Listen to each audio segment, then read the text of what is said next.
بسم اللہ الرحمن الرحیم۔ بَإِلَىٰ عَادٍ، اور طرف عاد کے بھائی ان کا ہود، یعنی بھیجا ہم نے قوم عاد کی طرف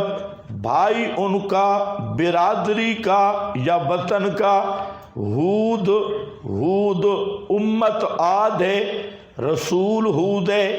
قال یا قوم، مقصد تبلیغ، فرمایا اے میری قوم، اعبد اللہ، عبادتیں کرو صرف اللہ کی، ما لکم من الہ غیرہ۔ یہ ما لکم یہ جملہ معللہ ہے، ما لکم علت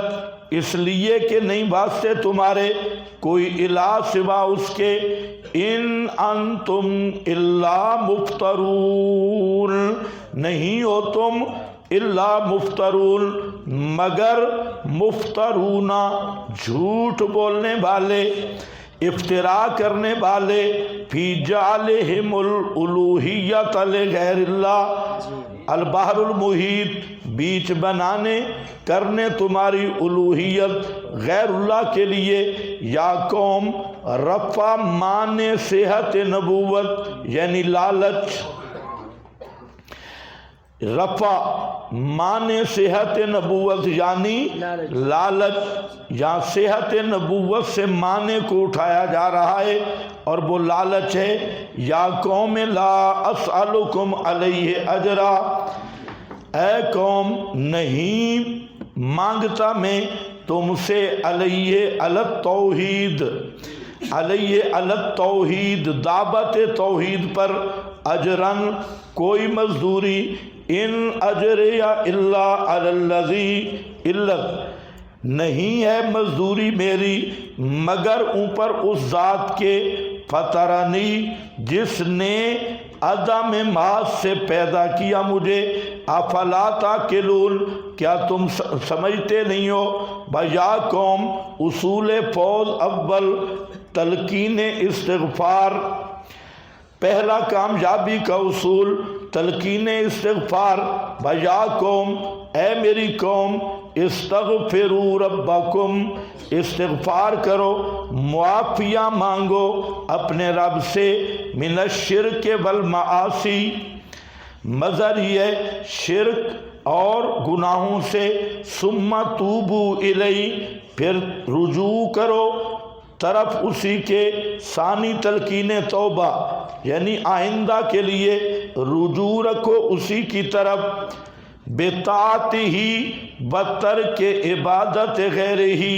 اس کی اطاعت کر کے اور غیر اللہ کی عبادت ترک کر کے، یرسل السماء، تو اب دو برکتوں کا بیان ہوگا برکات توحید میں سے، ان میں سے پہلی برکت ہے یرسل السماء علیکم، چھوڑ دے گا السماء آسمان کو یعنی بارش کو، اوپر تمہارے مدرارن بہت برسنے والا، وَيَزِدْكُمْ برکت ثانیہ دوسری برکت، اور زیادہ دے گا تمہیں قوتاً طاقت، اِلیٰ قوتکم طرف تمہاری طاقت کے، تمہاری طاقتیں بڑھا دے گا، وَلَا تَتَوَلَّوْا اور مت پھرو، مجرمین جرم کرنے والے یعنی مشرکین، وَلَا تَتَوَلَّوْا اور مت پھرو توحید ایمان سے، مجرمین۔ قالوا یا ہود، تو حضرت ہود نے بھی وہی دعوت دی اور فرمایا کہ ہر قسم کی عبادت صرف اللہ کے لیے، کیونکہ اللہ کے سوا کوئی الہ نہیں، اور تم نے جو الوہیت کے بہت سارے الہ بنا رکھے ہیں اور الوہیت کے دعوے کر رکھے ہیں، یہ سب تمہارا افتراء ہے۔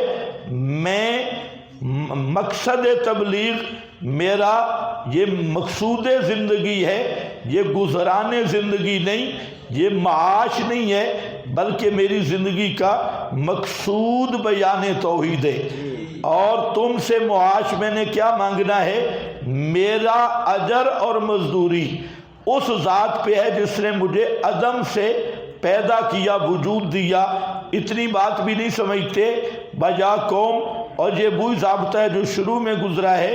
کہ سابقہ گناہوں پہ استغفار اور آئندہ کے لیے توبہ کرو تو اس کی دو برکتیں تمہیں ملیں گی، ایک تمہارے مال بڑھیں گے اور دوسرا تمہاری صحت اور قوت میں اضافہ ہوگا۔ اس سے یہ بھی پتہ چلا کہ استغفار اور توبہ کی برکات میں سے دنیاوی معاشی معیشت کا بھی بڑھ جانا اور صحت قوت میں بھی برکت کا حصول یہ استغفار اور توبہ کے ثمرات میں سے ہے۔ فرمایا مجرم بن کے مت توحید کو چھوڑو۔ قالو یا ہود، کہا انہوں نے اے ہود، ما جیتنا، نہیں لایا تو ہمارے پاس بے بینۃ، کوئی واضح دلیل، کوئی صاف دلیل، وما نحنو، اور نہیں ہیں ہم چھوڑنے والے، وما نحنو بے تارکی، نہیں ہیں ہم کبھی بھی چھوڑنے والے، آلہتنا، اپنے معبودوں کو، ان قولے کا محض تیرے کہنے پر، لا یکون قولو کا سبباً لترکنا، ما یقول، اس کو دوبارہ سنبھال بھئی، لترکنا، ابن عطیہ، اس کا دوبارہ ذرا چیک کرو اس کو، ان قولے کا لا یکون قولو کا سبباً، لا یکون قولو کا سبباً لترکنا، نہیں ہوگا قول تیرا سبب ہمارے چھوڑنے کا، وما نحنو، اناد قوم، اور نہیں ہیں ہم لکا بمؤمنین، تیرے لیے کسی طرح یقین کرنے والے، ان نقولو، نہیں کہتے ہم، الا اعتراکا، مگر پہنچائی تجھے بعض ہمارے الہوں نے، بعض آلہتنا، بسوء، کوئی برائی، بسوء، کوئی تکلیف، اعتراکا، لکون ہی سبہا وحرز علی ترکہا، البار المحیط، لکون ہی سبہا وحرز علی ترکہا، کہ تو نے ہمارے الہوں کو برا بھلا کہا، وحرز علی ترکہا،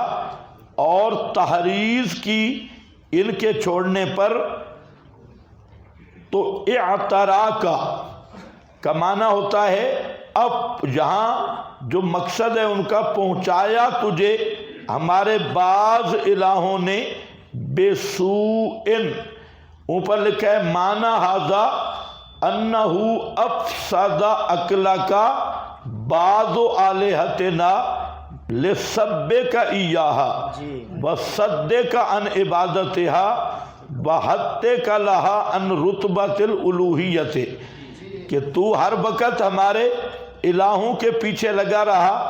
اور تو ان کو گالیاں دیتا تھا، لسبک ایہا وصدک عن عبادتہا، اور تو نے تیرا جو روکنا ہے ان کی عبادت سے اور ان کے رتبہ الوہیت سے گرانا ہے، تو انہوں نے تجھے کچھ پہنچایا ہے، بجنون وخبل حتیٰ تتکلم بالخرافات، حتیٰ کہ یہ تو خرافات بول رہا ہے تمام اکابر کے مذہب کے خلاف، بالخرافات، ذالکا، یہ اس لیے ہے کہ تو، اس کو بند کرنا، چپ کر، اعتراکا بعض آلہتنا بسوء، یہ ہمیشہ مشرکین کہتے ہیں کہ ہمارے جب مباحد آدمی مسئلہ بیان کرے تو آج بھی مشرکین یہی کہتے ہیں کہ اس کو ہمارے حضرات نے پکڑ لیا ہے اور جھپٹ لیا ہے، اس لیے اس کا دماغی توازن خراب ہو گیا، اور یہ جو گفتگو کر رہا ہے تو ہمارے الہوں کی مار پڑ گئی، ہمارے حضرات کی مار پڑ گئی۔ یہ آج بھی مشرکین یہی کہتے ہیں، پہلے بھی یہی کہتے تھے۔ ہمارے استاد حضرت مولانا قاری محمد اشرف صاحب رحمہ اللہ، وہ شوگر کے مریض تھے، اور شوگر کی وجہ سے ان کی بینائی چلی گئی، تو جتنے علاقے کے مشرک تھے وہ یہی کہتے تھے کہ یہ گستاخ تھا نا، ہمارے الہوں نے اس کی نظر چھین لی۔ آج بھی اسی طرح جہاں پر بھی مسئلہ بیان ہوگا تو آگے سے یہی اعتراض ہوگا کہ ہمارے الہوں نے اور حضرات نے اس کو خبل بنا دیا، مجنون بنا دیا۔ اس لیے دو معنی لکھے ہیں، ایک ہے کہ اعتراکا بعض آلہتنا، ہمارے الہوں نے اسے پاگل بنایا ہے، اور دوسرا معنی ہے کہ سیعتریک بعض آلہتنا لأجل سبک ایاہم بسوء، کہ یہ عنقریب اس کو ہمارے الہ پاگل بنا دیں گے اور اسے خراب کر دیں گے۔ قال انی اشہد اللہ، جواب ہود، فرمایا انی اشہد اللہ، کہ میں گواہ کرتا ہوں اللہ کو، وشہدو، اور تم بھی گواہ ہو جاؤ، انی بریء مما تشرکون، کہ بے شک میں بیزار ہوں ان سے کہ تم شریک ٹھہرا رہے ہو، من دونہی، اللہ کے سوا، فکیدونی جمیعاً، فکیدونی، پس تدبیریں کرو تم، جمیعاً، سب مل کر، منصوبے بنا لو میرے خلاف، جمیعاً، عابد بھی اور معبود بھی، ثم لا تنظرون، پھر نہ ڈھیل دو مجھے، انی توکلت علی اللہ، علت عدم خوف، انی توکلت علی اللہ وثقت بنصرہ، میں نے اللہ ہی پر بھروسہ کیا، ربی بربکم، جو میرا بھی پروردگار ہے تمہارا بھی پروردگار، ما من دابۃ الا ہوا، نہیں ہے کوئی جانور زمین میں، الا ہوا، مگر وہی اللہ، آخذ بناصیتہا، پکڑے ہوئے ہے۔ یہ آخذ استمرار والا معنی ہے، پکڑے ہوئے ہے اس کی چوٹی سے، یصرفہا کیف یشاء، اس کو پھیرتا ہے جیسے چاہے، فلا نفع ولا ضرر الا باذنہ، مطلب یہ ہے کہ وہ نہ نفع دے سکتے ہیں نہ نقصان دے سکتے ہیں۔ ان ربی، بے شک رب میرا، یدل علی صراط مستقیم، ان ربی، بے شک رب میرا رہنمائی کرتا ہے طرف صراط مستقیم کے،